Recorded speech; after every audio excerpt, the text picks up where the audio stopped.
Que tal? Boas tardes. O problema do sector mexilloeiro agrávase. 85% dos polígonos bateiros están pechados e a partir de mañá uniránselle 3 máis, na Pobra, en Vilagarcía e en Cambados. Tampouco hai boas novas pro berberecho. O último informe epidemiolóxico confirmou que o patóxeno que máis afecta o berberecho galego dende o ano 2012 estendeuse aos bancos marisqueiros de Ferrol, de Ares, Betanzos, Pontedeume e Miño. A semana vai empezar cun 90% dos polígonos de mexilón pechados. Non así os de ostra, Os de ostra están abertos, porque a ostra tarda máis en acumular esta toxina. Barállase que foi un desprendemento de terra o que provocou o accidente de tren que mantén cortada a liña entre Vigo e Ourense. É a información que deu a coñecer esta mesma mañá o Adif. O convoi accidentado onte nas Neves permanece aínda sobre o raíz. Foise da vía o atoparse cun muro desprendido sobre a vía. Afortunadamente, o maquinista, o único ocupante do tren, só sufriu magoaduras. Cando chegamos, estaba cun garda civil, xa estaban axudando a salir da cabina, vale? Nada, en principio falamos con él, encontrábase ben, nada, simplemente ten contusións, que un pouco de dolor, magolladuras, pero do resto ben. No Galicia Noticias imos coñecer o traballo da comunidade de Montes de Baroña. Tratan de sacarlle o máximo partido a todo o que produce o monte, dende resina e cogumelos ata madeira. Esta fin de semana quixeron dar a coñecer o seu modelo a outras comunidades de montes. O seu modelo funcionalles e, ademais, vai incorporando servizos. Agora abren pros gandeiros o seu centro de transformación para que poidan elaborar ali os seus derivados cárnicos. Vai se convertir nun centro colaborativo. Por tanto, calquer gandeiro ou calquera persoa que teña animais, incluso en todo Galicia, podería, lóxicamente, despois de vir dun matadero ese animal, coa trazabilidade, transformar neste espacio. E vais elaborar desde carne fresca, ou embutidos, hamburguesas e tal, hasta o que sería cuarta ou quinta gama, produto xa listo, guisos, lasañas, etcétera, etcétera, para consumo xa final.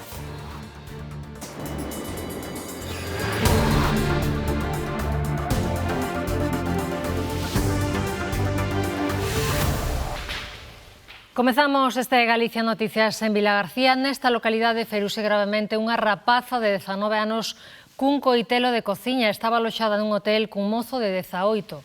A policía non descarta ningunha hipótese e investiga o sucedido. Xoel Rodríguez.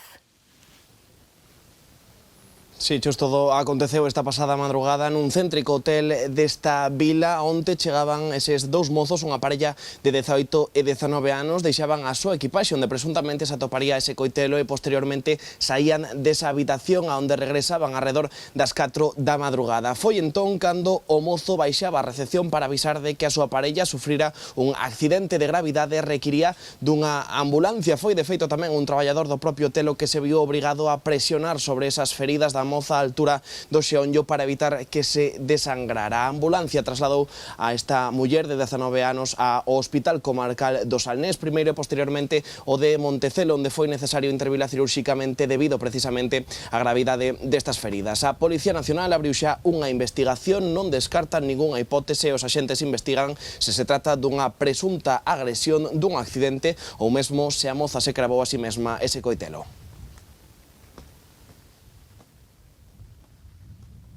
Pendentes deste caso, outro punto de interese témolo hoxe nas Neves. Saben que aquí descarrilou onte un tren de mercadorías, o que obriga a manter cortada a circulación ferroviaria entre Ourense e Vigo. Alejandro Álvarez.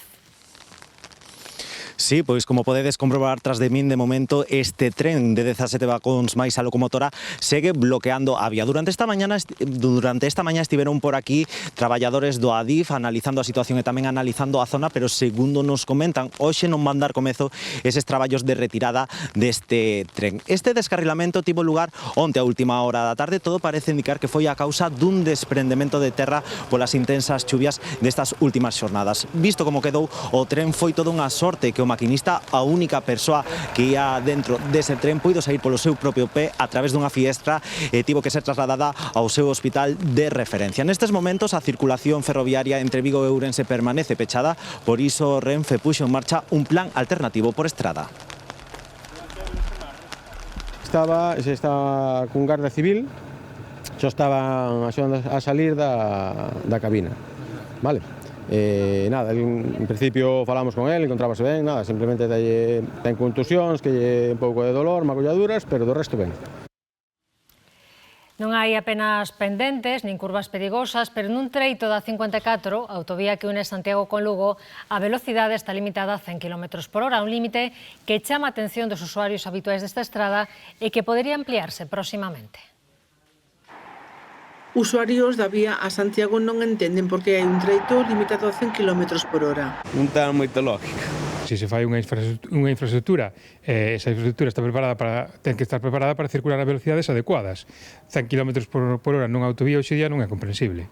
E no tramo comprendido entre Monte de Meda, en Lugo e Guntín, abrangue uns 10 kilómetros. Esto es absurdo, o sea, que llegas a un sitio y ya puedes correr aquí, y entonces miras y dices, pero si no hay ninguna razón, pues bueno. O sea, un error de estos que quedan ahí olvidados en el cajón de los recuerdos. Hai trozos aí que a veces algúns son recaudativos porque non ten lógica. E trozos que donde en realidad existe peligro de accidente, pois teñen unha velocidade que lles dá a gana. A Federación de Asociacións Veciñais de Lugo en varias ocasións demandou explicacións e cambios. Nos, desde o principio, dixemos que era unha tomadura de pelo gastar o diñeiro nunha infraestructura nova e ter que ir a 111 kilómetros.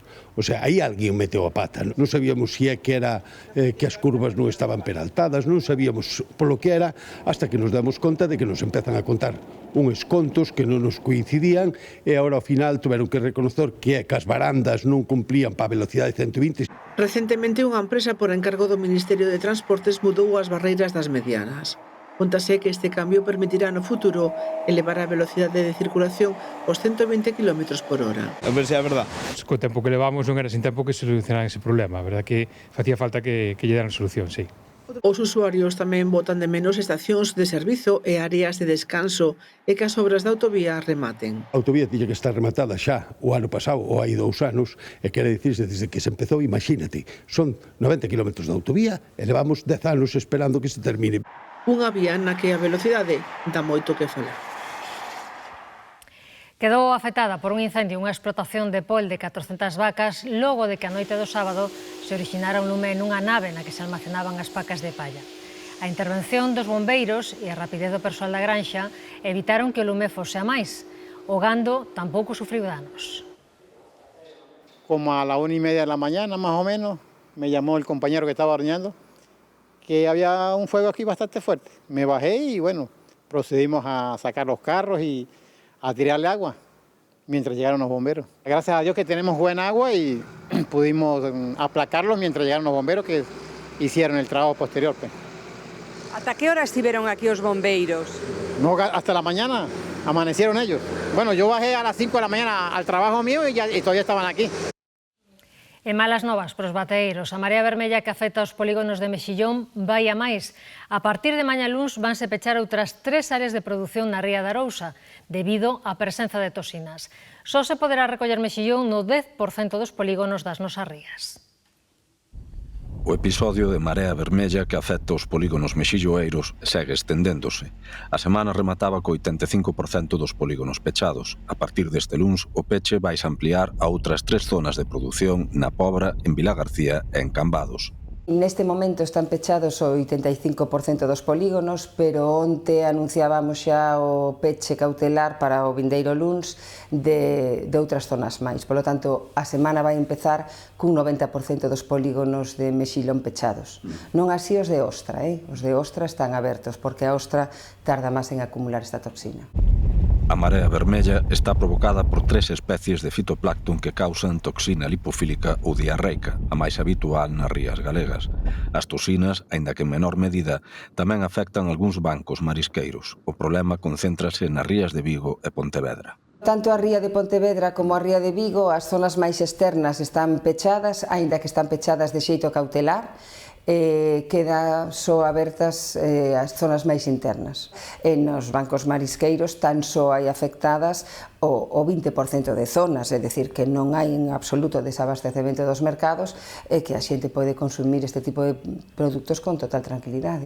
O O último informe epidemiolóxico de moluscos de Galicia, publicado recentemente polo Intecmar, confirmou que a marteilía, o patóxeno que máis afecta o berberecho galego desde o ano 2012, estendeuse aos bancos marisqueiros de Ferrol, Ares, Betanzos, Pontedeume e Miño. Hai alarma nos negocios do centro de Lugo polos intentos de calote coas voltas que protagonizou un individuo. Polo menos en 2 tendas, en unha cafetería, o mesmo home tratou de obter un beneficio ilícito coa excusa de que lle deran mal o cambio. En todos os casos, reclamouse en éxito que lle desen o troco dun billete de 50 euros que non aboara. A xerente dunha tenda da Rúa Nova, no centro de Lugo, foi a primeira en dar a voz de alarma. Un home de mediana idade que se fixo pasar por cliente reclamou as voltas dun billete de 50 euros co que supostamente pagara días antes un popular xogo de mesa. Por sorte para o comerciante, puido comprobar que na data sinalada non vendera exemplar ningún dese artigo. Me pregunto cuánto costaba el virus, le dije que 14,95 y me dijo, claro, es que el otro día me diste de menos. Digo, ¿cómo que te di de menos? Y dice, sí, porque me diste 5 céntimos y un billete de 5, yo te pagué con un billete de 50. Si es que estabas hablando con una pareja, porque estaban aquí con un puzzle para un regalo, bla, bla, dando una serie de detalles que ya me hicieron sospechar porque ni hablé con ninguna pareja sobre ningún puzzle, entonces ya me extraño. Unha vez alertados, o resto dos comerciantes do recinto histórico saltaron á luz outros casos similares. Noutra tenda, na céntrica rúa Doutor Castro, un individuo que respondía ás mesmas características tamén tratara do telo cambio dun billete de 50. Nesta ocasión, a excusa fora o suposto pagamento a semana anterior dun bocadillo. Entonces le dije que no lo recordaba, pero que me dijera bien qué día, que yo me fijaba en las cámaras y le señalé donde yo tenía la cámara y que si le había dado mal las vueltas, que efectivamente le devolvería el dinero.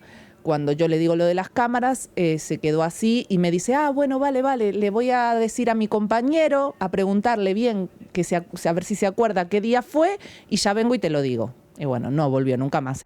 A través das redes sociais da Asociación de Comerciantes e Hostaleiros Lugo Monumental, as afectadas tiveron constancia doutro intento de calote co troco de inexistente billete de 50 euros.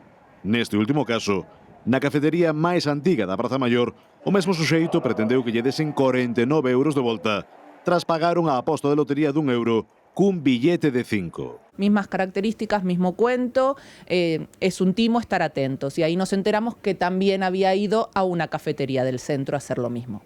Que se saiba, o autor destes intentos de calote en ningún caso chegou a conseguir ningún só euro das voltas de ningún billete de 50 imaginario.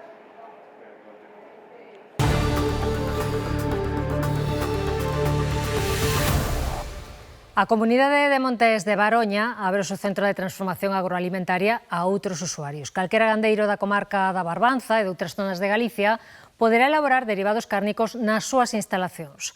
A comunidade de Montes celebrou unhas xornadas para dar a coñecer todas as súas actividades.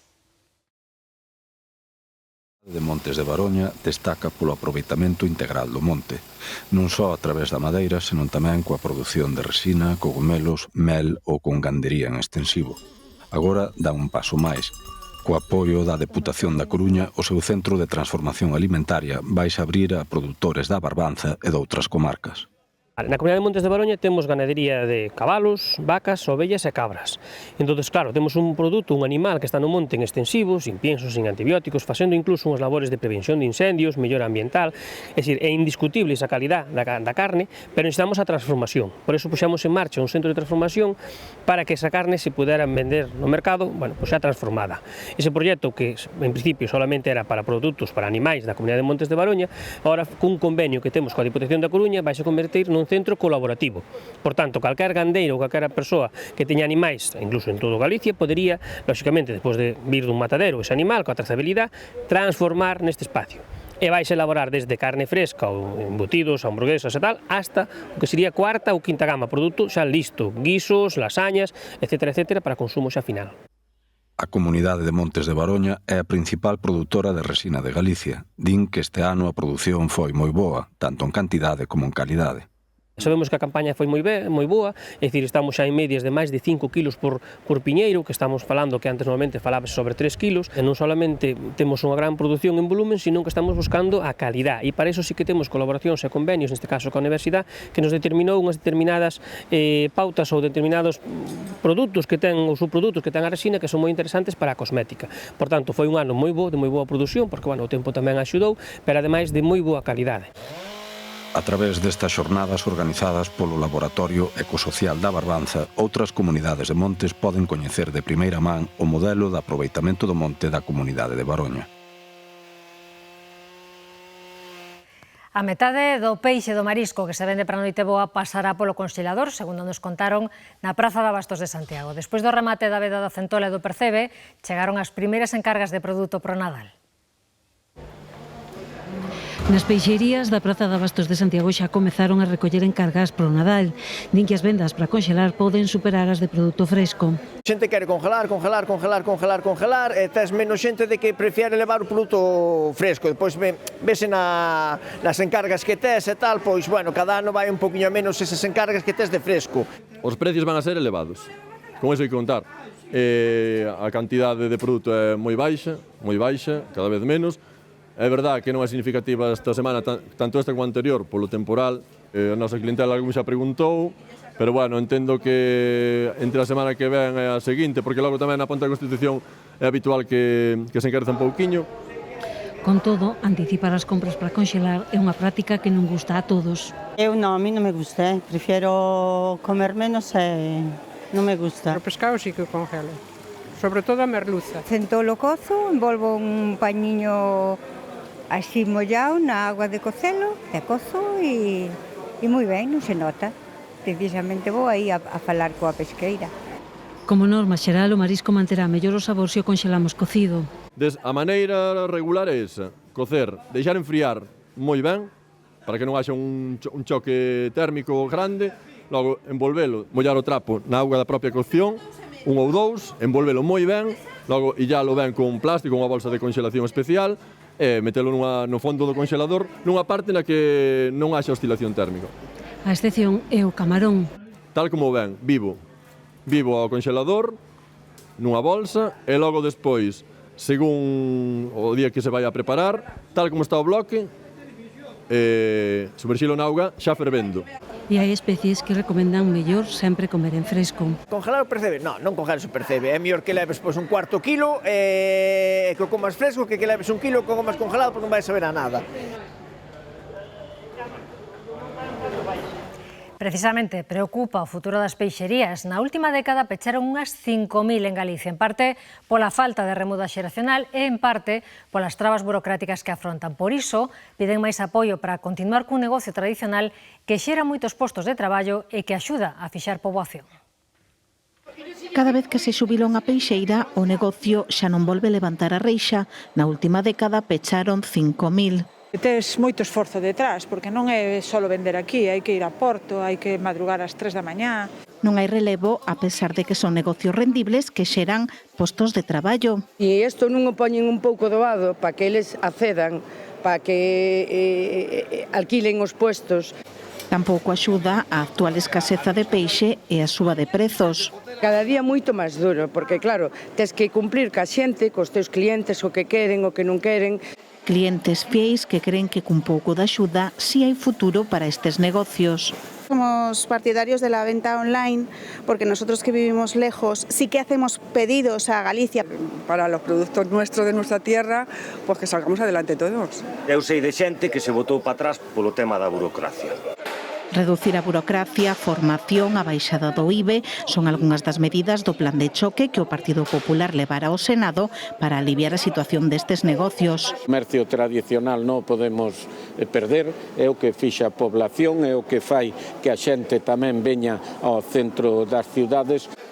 En Galicia funciona o bono peixe, co que se incentiva o consumo de peixe e marisco e do que xa se beneficiaron 150.000 persoas. Botar a partida despois de comer nos bares é un costume que se segue mantendo en moitas aldeas e vilas. E tamén nas cidades hai cafés onde os xogadores non faltan a súa cita diaria. Por que matas? Estás dicindo que este é Romanov, aquí en Ourense suele xogarse moito dominó, moito. Bueno, en todo Galicia. E depois xogamos o subastado ao acabar, pero solemos berrar bastante, e enfadarnos. Pero bueno, a cousa, para outro día xa pasou todo. Tienes que matar 5. Cando me mataste 4 que había... Camilo, Manuel, Luís e Amancio levan máis de 30 anos xogando xuntos. 35 años hace que jugamos al dominó. Primero jugábamos allí arriba y después vinimos para aquí. Nunca hai unha xogada igual. Nin todos os dominós se xogan igual. É unha tertulia e un xogo que realmente facémolo a diariamente. E outros grupos xogan as cartas, o tute ou o subastado. E desde as 3:15 da tarde así está o ambiente no Café Azteca de Ourense. 84 para nosotros. Antes este grupo empezamos a jugar en el Bali, luego nos trasladamos al Bar San Pedro. El Bar San Pedro, por el cambio de horario que cerraba y tal, no nos quedó más remedio que venirnos para aquí y aquí estamos felices y encantados. Da moi bo ambiente, a verdad. Son geniales, son a xente de todos os días. Moitos diles seguramente leven desde que abriron e outros que foron se incorporando. E xa ves, todos os días aquí estamos orgullosos de poderlos recibir. E o mellor é o sentido do humor que teñen e aínda que non paran de picarse entre eles, entre xogos e risas pasan a tarde. Falamos dun elemento case imprescindible nas casas do rural, a cociña de leña ou tamén coñecida como cociña económica. Pero non vayan pensar que é cousa do pasado, porque segundo os vendedores, estas cociñas nunca deixaron de venderse e ata volven estar de moda. Esta é unha das cociñas máis modernas que temos. Que busca a xente cando ven mercar unha cociña de leña? Pois, por un lado, que sea eficiente e por outro lado tamén que sea bonita, que quede ben cos tempos modernos, que non desentone. Moitos se teñen modernizado as cociñas de leña, tamén coñecidas como económicas. Os vendedores din que se seguen mercando porque nunca pasaron de moda. Sí, cada vez máis, porque ao final tendemos sempre o ecolóxico e a cociña de leña nunca deixou de selo e vai no ser sempre. A cociña económica nunca se deixou de vender. É un artículo que véndese desde xaneiro a decembro. Modernizáronse moitísimo, sobre todo o tema dos amarres, a placa tamén, é dicir, as placas antes eran máis de ferro, agora son acero inoxidable, ou vitrocerámica tamén. E cales son as súas vantaxes? Con leña quentamos a estancia onde estamos, quentamos a cociña para facer a comida, e unha opción que non é en todas as cociñas, pero a opción de facer a calefactora, co que podemos quentar os radiadores de toda a vivienda, ten todas as ventaxas, encima a nivel económico, só leva leña, non consume gas, non consume enerxía. E teñen pouco mantemento, tan só hai que acordarse de retirarlles a cinza que se acumula. Ademais, teñen algo de nostálxico cando lembramos esas comidas da avoa que facía na cociña de leña. En Vilagarcía hoxe celebran a Festa dos Cogomelos. Cociñeronse máis de 600 racións para degustar este produto de 4 formas diferentes. Esta festa forma parte do programa do Outono Micolóxico organizado pola agrupación A Cantarela, con conferencias, clases de cociña e unha exposición de cogomelos. A antiga praza da Peixería de Vilagarcía acolle unha nova edición da Festa dos Cogomelos. Unhas paellas de setas con arroz e polo. Despois ali tamén preparamos unha fideuá, igual con setas e os mesmos ingredientes, pimientos rellenos e habas, que estamos ali con habas, e son os 4 platos que vamos a degustar hoxe. Primeiro houbo concurso de cociña e desta hora os comensais están tomando cogomelos a un prezo de 8 euros cada ración, que inclúe tamén pan e viño. Es el primer año que venimos, pero están buenísimas. Yo estoy esperando por las de fideu, setas con fideu. Estas son con habas. Sabe muy bien, ¿eh? Perfecto, mejor que los de casa, ¿eh? Muy bueno. No sé, punto. Moi bo. Primeiros anos, todo o cogomelo que se facía aquí era seta de campo. Pero claro, ahora a seta, polo cambio climático, polo que sexa, cada vez hai menos. Entón xa non é cuestión de sair ao monte porque non somos capaces de conseguir cogomelos. Entón, todo cogomelo que consumimos é comercial. Ven a través de almacéns e tamén ven seta de campo pero certificada.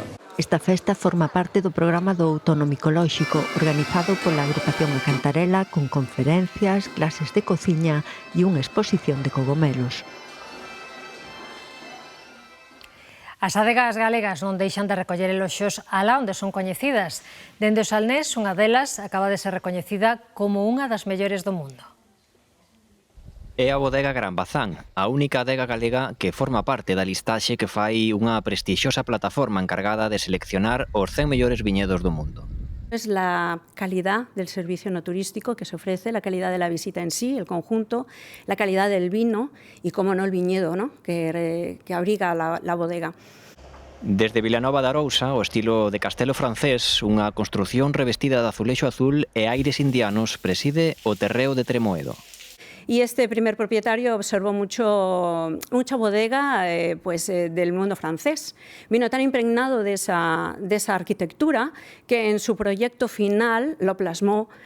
Ao seu arredor esténdense 36 hectáreas de cepas de albariño de onde saen viños como o Acio de Ouro, Gran Bazán, etiqueta ámbar. Tiene totalmente la impregnación del Atlántico cuando lo bebes, esas manzanas verdes, la frescura de las flores blancas, la salinidad. Pero na última distinción da bodega Gran Bazán non só destaca a calidade do viño, tamén se valoran as experiencias que se ofertan arredor do seu albariño referente na denominación de orixe Rías Baixas. Acompañar al cliente es disfrutar de esa arquitectura que ya te llama la atención. Patear el viñedo, tocarlo, explicarlo, sentir la brisa del Atlántico mientras estamos haciendo la visita. Os viños galegos, nesta ocasión desde o Salnés, volven chamar a atención do mundo unha vez máis.